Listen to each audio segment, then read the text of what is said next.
والدین کی ذمہ داری بچے کی عمر کے ساتھ ساتھ جو ہے وہ بڑھتی چلی جاتی ہے، یعنی وہ درجہ بدرجہ ہے۔ جی پہلا جو چھوٹا بچہ ہے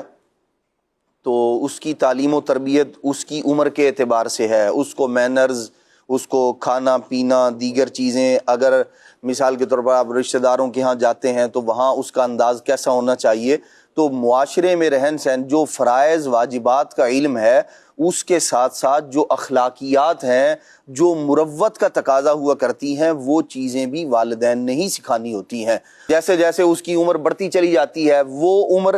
جس کے اندر بچے پر فرائض و واجبات نہیں ہیں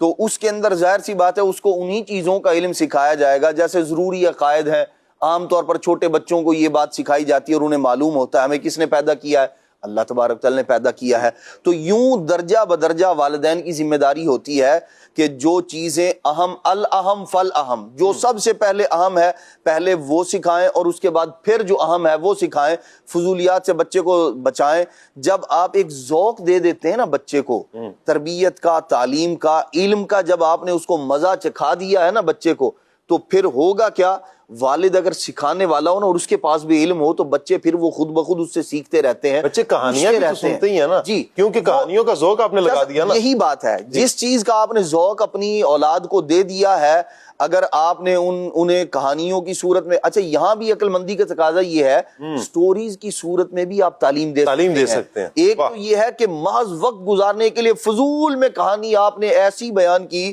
جیسی اس کہانی اور یوں کہہ لیں مہارت پر ہارون رشید نے سزا دی تھی، کہ ایک آدمی جو ہے وہ بڑا، اس نے کہا مجھے بڑی مہارت حاصل ہے، تو بھائی کس بات میں مہارت حاصل ہے، میں نے کرتب دکھانا ہے۔ اس نے کہا بھائی دکھاؤ کیا کرتب دکھانا ہے۔ اب بادشاہ کو اور جو اس کے وزراء اور یوں کہہ رہے ساری سلطنت کے جو عقل مند ترین افراد تھے ان کو ایک آدمی لے کر بیٹھا کہ جی میں نے کرتب دکھانا ہے، کیا دکھانا ہے۔ اس نے ایک سوئی یوں درمیان میں کھڑی کی اور دوسری سوئی سے یوں کر کے نا دوسری سوئی پھینکی تو وہ اس کے سوراخ میں سے گزر گئی۔ کہنے لگا دیکھیں جی یہ مجھے مہارت حاصل ہے۔ بھائی ہم تو سوئی میں دھاگا بڑی مشکل سے جو ہے وہ ڈالا جاتا ہے، بعض افراد سے یہی مسئلہ بن جاتا ہے، اور اس نے دور کھڑے ہو کر سوئی کے سوراخ میں سے دوسری سوئی کو گزار دیا۔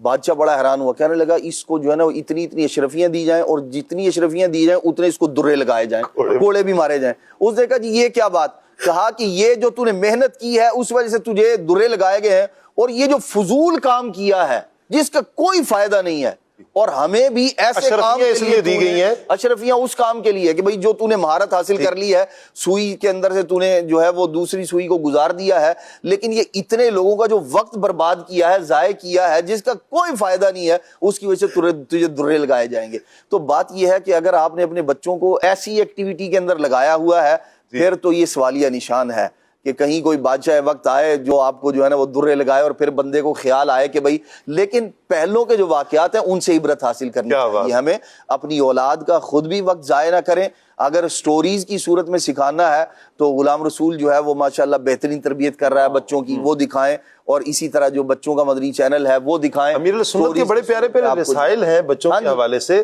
اگر رسائل آپ لے لیں اس میں سٹوریز ہیں، پھر حاصل ہونے والا جو درس ہے، اچھا پھر سٹوریز بھی وہ ہیں کہ جو سچی کہانیاں ہیں، سچی کہانیوں کے نام سے ہیں، آپ انشاءاللہ لیں گے بہت فائدہ ہوگا، آپ کی خود میں علم میں بھی انشاءاللہ اضافہ ہوگا اور آپ کے بچوں کے لیے بہت فائدہ مند ہوگا۔